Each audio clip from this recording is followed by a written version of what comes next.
আজকের এই গভীর অনুসন্ধানে আমরা একটা বেশ কঠিন প্রশ্ন নিয়ে কথা বলবো। মানে বিশ্বজুড়ে মুসলিম দেশগুলোতে যে এত সংঘাত, এত সমস্যা, এগুলো কি শুধুই ভূরাজনৈতিক খেলা, নাকি এর পেছনে আরও গভীর কিছু আছে? ধরুন, মুসলিম উম্মাকে ভেতর থেকে ভাগ করে ফেলার কোনো ষড়যন্ত্র। প্রায়ই তো দেখি শিয়া সুন্নি বিভেদটাকে সামনে আনা হয়, তাই না? ঠিক বলেছেন।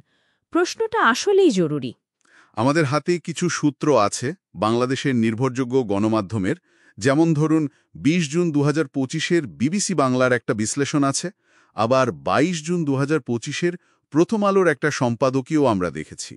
তো আজকে আমরা চেষ্টা করব এই সূত্রগুলোর আলোকেই বোঝার যে এই সংঘাতগুলোর আসল কারণটা কি, আর মুসলিম উম্মার ঐক্যের যে কথাটা আমরা শুনি সেটার গুরুত্ব ঠিক কোথায়। হুম। মূল প্রশ্নটা তাহলে দাঁড়াচ্ছে, এই যে বিভেদগুলো দেখছি, এগুলো কি আসলেই শত্রুদের তৈরি করা কোনো ফাঁদ, যা কিনা পুরো উম্মার ভিত্তিকেই দুর্বল করে দিচ্ছে? চলুন একটু গভীরে যাই। আমরা প্রায়শই মিডিয়াতে দেখি কি, মধ্যপ্রাচ্যের যুদ্ধগুলো, সিরিয়া, ইয়েমেন, ইরাক, এমনকি ফিলিস্তিনের ইস্যুটাকেও নিয়ে কখনো কখনো একটা শিয়া সুন্নি রঙের প্রলেপ দেওয়ার চেষ্টা হয়। হ্যাঁ, এই প্রবণতাটা দেখা যায়। কিন্তু সূত্রগুলো, যেমন বিবিসি বাংলার ওই রিপোর্টটা, বলছে যে ব্যাপারটা এতটা সরল না। এর পিছনে আছে বেশ জটিল ভূ-রাজনৈতিক স্বার্থ, মানে বিভিন্ন দেশের ভৌগোলিক অবস্থান, সম্পদ, ক্ষমতা, এইসবের হিসাব। আর অবশ্যই বাইরের শক্তির একটা বড় প্রভাব। ঠিক এইখানেই বিবিসি বাংলার ওই ২০ জুনের প্রতিবেদনটা খুব গুরুত্বপূর্ণ একটা দিক তুলে ধরেছে। ওরা দেখিয়েছে যে কিভাবে কিছু বাইরের শক্তি, নির্দিষ্ট কিছু দেশ বা গোষ্ঠী, এই শিয়া-সুন্নি বিভেদটাকে কাজে লাগাচ্ছে। নিজেদের স্বার্থে? হ্যাঁ, নিজেদের প্রভাব বাড়াতে, বা ধরুন অস্ত্র ব্যবসা টিকিয়ে রাখতে এই বিভেদটাকে তারা উস্কে দেয়। ফলে কি হয়, সংঘাতের যে মূল কারণগুলো, অর্থনৈতিক বা রাজনৈতিক, সেগুলো প্রায়ই আলোচনার বাইরে থেকে যায়। আর আন্তর্জাতিক মিডিয়াও অনেক সময় এমন একটা ধারণা তৈরি করে যেন মুসলিমরা জন্ম থেকেই বিভক্ত, সারাক্ষণ মারামারি করতেই চায়। তার মানে খেলার মূল চালটা পর্দার আড়ালে, তাই তো? আর সামনে দেখানো হচ্ছে ধর্মীয় পরিচয়ের বিভেদ। এটা তো বেশ বেশ চিন্তার বিষয়।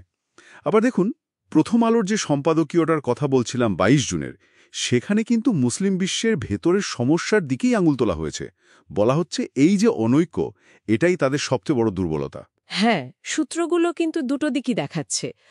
একদিকে বাইরের খেলার কথা যেমন সত্যি, তেমনি এটাও সত্যি যে ভেতরের অনৈক্যটাই ওই বাইরের শক্তিকে খেলার সুযোগ করে দিচ্ছে। হুম, আচ্ছা। প্রথম আলোর সম্পাদকীয় সম্ভবত এটাই বলতে চেয়েছে যে ভেতরটা যদি দুর্বল বা বিভক্ত থাকে, বাইরের শক্তি তো সুযোগ নেবেই। হুম, ঠিক। আর গাজার দিকে তাকালে দেখুন, ২৩ জুনের রিপোর্ট অনুযায়ী সেখানে যা চলছে সেটা তো কোনো শিয়া বা সুন্নি গোষ্ঠীর বিষয় নয়, এটা একটা ভয়াবহ মানবিক বিপর্যয়। অবশ্যই। এটা তো পুরো মুসলিম উম্মার জন্যই একটা পরীক্ষা। এমন একটা সময়েও যদি বিভেদকে উস্কে দেয়া হয়, তাহলে আসলে কার লাভ হচ্ছে, কাদের উদ্দেশ্য পূরণ হচ্ছে? এটা আসলেই ভাবনার বিষয়। কারণ ঐতিহাসিকভাবে দেখলে শিয়া সুন্নিরা তো শত শত বছর একসাথেই ছিল, বিভিন্ন সাম্রাজ্যে একসাথে কাজ করেছে, বসবাস করেছে। হ্যাঁ, করেছে তো বটে। সূত্রগুলো যেমন বলছে, এই আধুনিক যুগে এসে বিশেষ করে ঔপনিবেশিক শক্তিগুলো তাদের ওই ভাগ করো আর শাসন করো নীতির মাধ্যমে এই বিভেদের বীজটাকে খুব সচেতনভাবেই বুনেছিল। মনে হয় সেটার প্রভাবই আজও রয়ে গেছে, হয়তো নতুন নতুন রূপে। একদম। আর যদি আমরা ইসলামের মূল শিক্ষার দিকে তাকাই, সেখানে তো ঐক্যের উপরেই সবচেয়ে বেশি জোর দেওয়া হয়েছে, তাই না? অবশ্যই। যেমন সূরা আলে ইমরানের ১০৩ নম্বর আয়াতে আল্লাহ কি বলছেন? বলছেন, তোমরা আল্লাহর রজ্জুকে দৃঢ়ভাবে ধারণ করো এবং পরস্পর বিচ্ছিন্ন হইও না। কতটা স্পষ্ট নির্দেশ! হুম। একইভাবে নবী সাল্লাল্লাহু আলাইহি ওয়াসাল্লামের বিদায় হজের ভাষণ দেখুন, সেখানে মানুষের ঐক্যের কথা বলা হয়েছে। আবার সহিহ বুখারী বা মুসলিম শরীফের হাদিসেও আছে, যেখানে সমস্ত মুমিনকে একটা দেহের মতো বলা হয়েছে। হ্যাঁ, এক অঙ্গ ব্যথা পেলে পুরো শরীরই কষ্ট পায়। ঠিক তাই। এই সবই তো বিভক্তির বিরুদ্ধে আর ঐক্যের পক্ষে জোরালো বার্তা দেয়। তাহলে এই যে এত জটিল পরিস্থিতি, আমাদের হাতে থাকা সূত্রগুলোর আলোকেই যদি বলি, করণীয় কি হতে পারে? মনে হচ্ছে কয়েকটা পথের দিকে ইঙ্গিত করা হয়েছে। প্রথমত, এই যে শিয়া সুন্নি বিভেদটাকে সামনে আনা হয়, এটাকে শুধু ধর্মীয় দৃষ্টিকোণ থেকে না দেখে এর পেছনে রাজনৈতিক চালটাকে চেনার চেষ্টা করা। মানে বুঝতে পারা যে এটা অনেক সময় একটা কৌশল। এটা খুব গুরুত্বপূর্ণ একটা পয়েন্ট। আর দ্বিতীয় যে বিষয়টার উপর জোর দেওয়া হয়েছে সেটা হলো সঠিক জ্ঞান অর্জন আর তথ্যের যাচাই বাছাই। মিডিয়া তো অনেক কিছুই বলে, তাই না? হ্যাঁ, সব তথ্য তো আর সব তথ্য বিশ্বাস করা যায় না। সংঘাতের পেছনে আসল কারণগুলো কি, অর্থনৈতিক, রাজনৈতিক নাকি অন্য কিছু, সেটা নির্ভরযোগ্য উৎস থেকে জানার চেষ্টা করতে হবে। আর এই যে এত তথ্যের ভিড়, এখানে গুজব এড়িয়ে চলাটা খুব দরকারি। এটা ঠিক। সঠিক তথ্য জানাটা একরকম প্রতিরোধ গড়ে তোলার মতো। একদম। আর তৃতীয় ও চতুর্থ করণীয় হিসাবে ব্যক্তিগত জায়গা থেকে নিজের ঈমান ও আমলকে আরও মজবুত করার কথা বলা হয়েছে। আল্লাহর উপর ভরসা রাখা। আর যারা বিপদগ্রস্ত তাদের জন্য শুধু দোয়া নয়, নিজের সাধ্যমতো সাহায্য করা, এই বিষয়গুলোও তো এসেছে। হ্যাঁ, এসেছে। এর সাথে সূত্রগুলো কিন্তু শেষ জামানার ফিতনা বা পরীক্ষা সম্পর্কেও আমাদের মনে করিয়ে দিচ্ছে। আচ্ছা। নবী সাল্লাল্লাহু যেমনটা বলে গেছেন যে শেষ সময়ে ফিতনাগুলো রাতের অন্ধকারের মতো ছেয়ে ফেলবে।